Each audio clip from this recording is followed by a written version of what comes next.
Hi friends, welcome to my channel. आज 12 दिसंबर। आज Hindi news पर एक इम्पॉर्टेंट टॉपिक्स हम डिस्कस करेंगे। जैसे कि कल से बहुत न्यूज़ में चल रहा है, जैसे सुप्रीम कोर्ट का इम्पोर्टेंट जजमेंट आया था। सुप्रीम कोर्ट टॉपिक जो है, मैं बता जाए, supreme court topic important topic है। एवरी ईयर प्रीलिम्स में ऑन एन एवरेज 2 क्वेश्चंस आया है। लेकिन किस तरह क्वेश्चंस आया है वो एक बार देखना, हम डिस्कस करेंगे। कुछ क्वेश्चंस हम लेंगे, स्टडी करेंगे, तो किस तरह क्वेश्चंस प्रीलिम्स में आते हैं वो उसको आइडिया लगेंगे।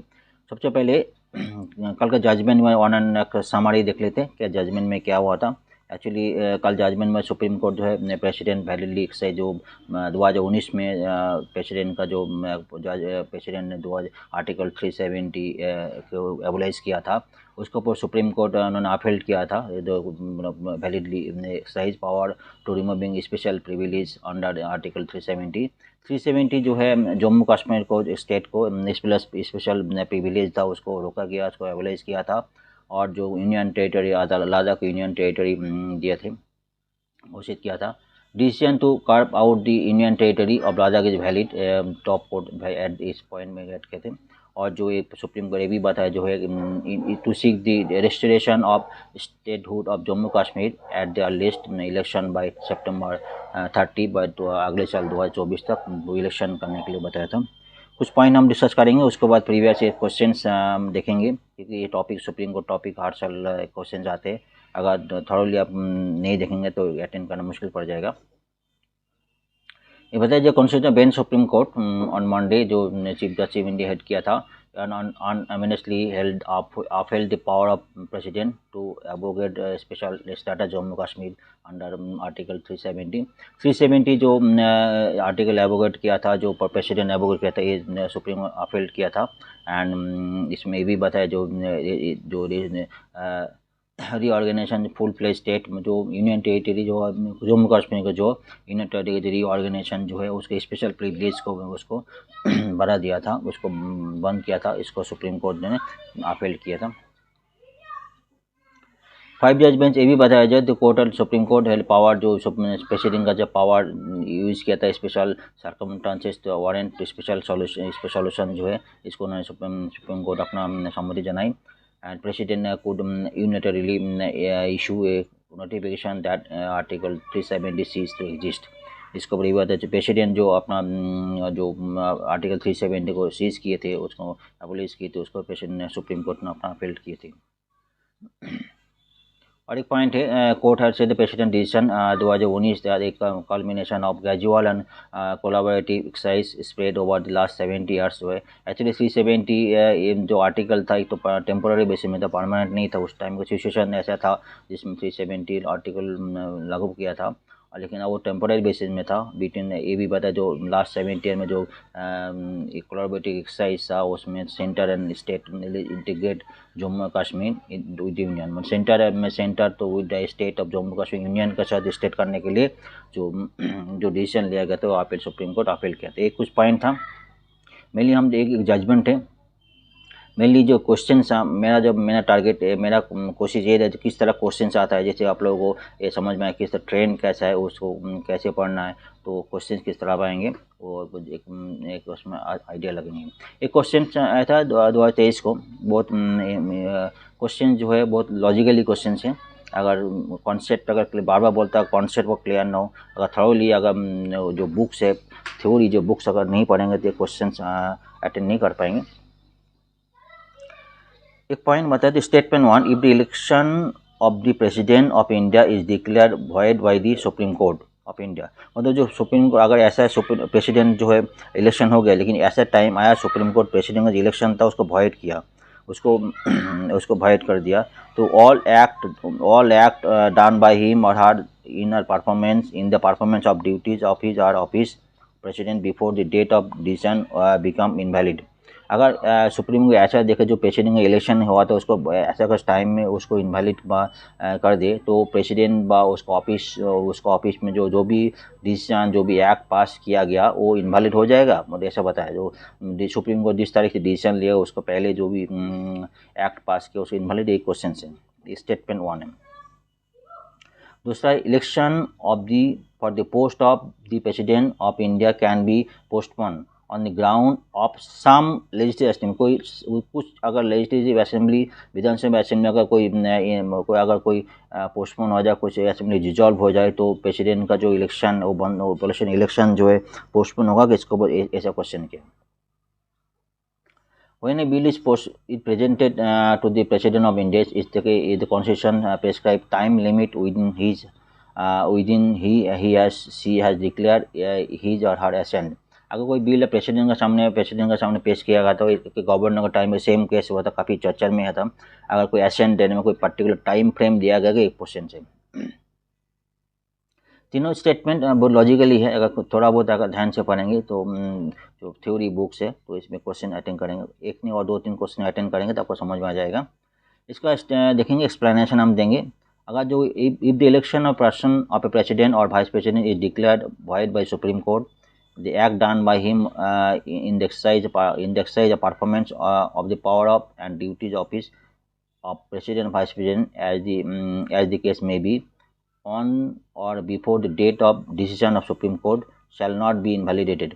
मतलब अगर कोई जिस डेट में सुप्रीम कोर्ट अगर डिसीजन देते इनवैलिड कर देते, मतलब जो वाइड कर देते जो इलेक्शन प्रेसिडेंट इलेक्शन, उसको पहले भी जो डिसीजन लिया गया, जो भी एक्ट पास किया गया वो इनवैलिड नहीं होगा, ये सब बताया जा रहा है।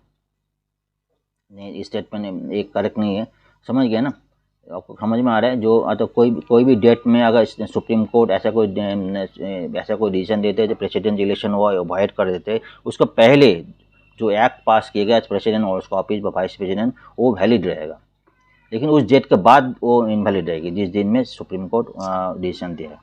क्लियर है।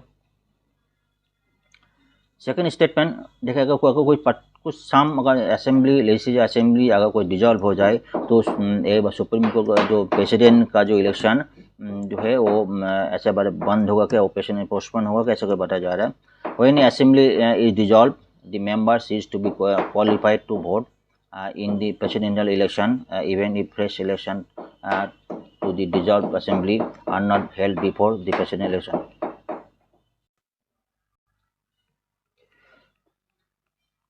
इसमें बताया जा रहा है अगर कोई पर्टिकुलर शाम अगर ऐसे में लेजिस्लेटिव असेंबली अगर कोई डिजॉल्व हो जाए तो जो प्रेसिडेंट का जो इलेक्शन जो है उसको पोस्टपोन होगा कि नहीं, इसका बताया जाए। Election to the president will not be postpone on the ground that some legislative assembly are dissolve. इस ग्राउंड में अगर शाम अगर कुछ अगर लेजिस्लेटिव असेंबली डिजॉल्व हो जाए, इस ग्राउंड में प्रेसिडेंट का जो इलेक्शन पोस्टपोन नहीं होगा, तो स्टेटमेंट जो है करेक्ट नहीं है, बताया जा रहा है। तीसरा जो बहुत इजी है, कोई अगर बिल प्रेसिडेंट के सामने अगर प्रेसिडेंट का पास जो है कोई बिल लेके जाए तो ही हैज़ टू असेंट, उसको 3 ऑप्शन है। He has to withhold assent withhold assent between therefore provided the president may be as soon as possible after the presentation to him मतलब जितना असेंट जो है असेंट दे देंगे अगर विथहोल्ड करना है, और as soon as possible after the presentation of the bill, as soon as possible, ऐसा कोई टाइम फ्रेम नहीं किया। Return to bill if it is not मानेबल, अगर मानेबल नहीं है तो हाउस को रिटर्न करेंगे।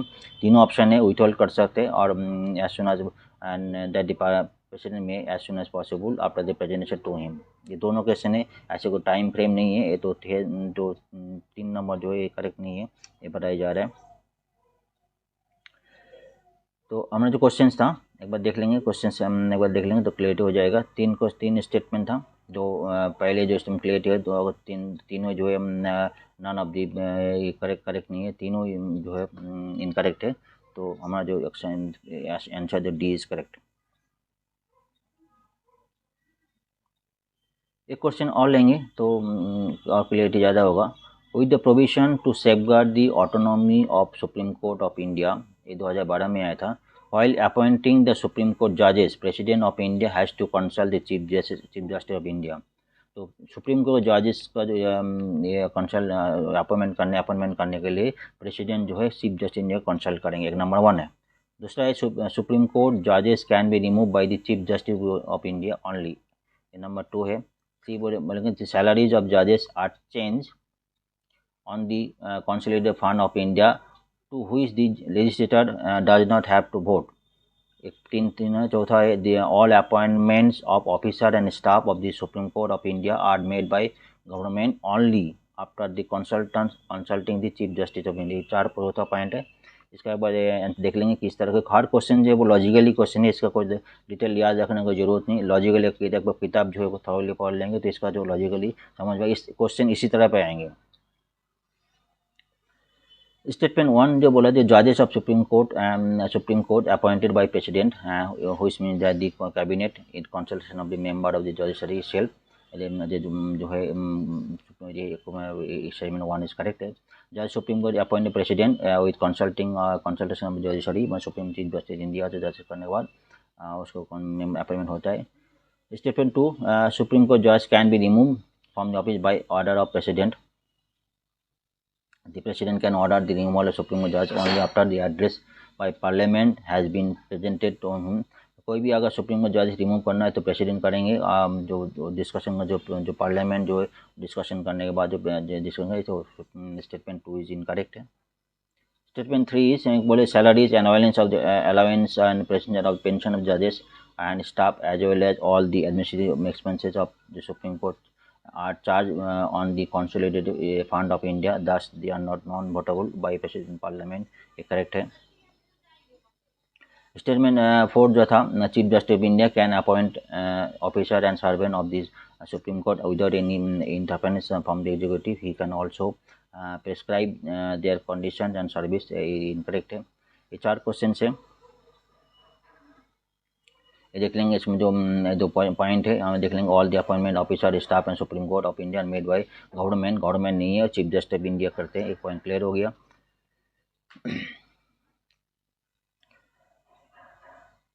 सुप्रीम कोर्ट जजेस can be remove by chief justice India, एक इनकरेक्ट है, ये हमने देख लिया। प्रेसिडेंट रिमूव कर सकते हैं, president after consultation parliament consult करने के बाद ये प्रेसिडेंट रिमूव कर सकते हैं। एक पॉइंट और देखेंगे, क्वेश्चन देखेंगे तो क्लियरिटी हो जाए किस तरह क्वेश्चन आ रहा है, आपको समझ में आ गया। The power to increase the number of जजेस in the supreme court of India is vested in, ये 2014 का आया था, प्रेसिडेंट ऑफ इंडिया, दोस्तों parliament, chief justice India and law commission. एक पॉइंट है, नंबर ऑफ सुप्रीम कोर्ट जो जजेस है इंक्रीज करने के लिए पावर किसके पास है, प्रेसिडेंट के पास है, पार्लियामेंट के पास है, चीफ जस्टिस इंडिया और लॉ कमीशन। एक कौन सा है देख लेंगे, वो स्टडी कर लेंगे। अगर सुप्रीम कोर्ट जजेस इंक्रीज करना, article 124 by 1 mandates that there shall be a Supreme Court and in the constitution of a Chief justice of India and until Parliament by law prescribe a larger number और not more than 7 other जजेस। Parliament के बाद ये जो power है, कितना number mandate supreme court जो कितना नंबर इंक्रीज करना है पार्लियामेंट के ऊपर, उसका पावर है। Power to increase number of जजेस in the supreme court western parliament को पढ़े, तो पार्लियामेंट जो कोई आंसर सही है, जो उसका पार्लियामेंट आंसर सही है।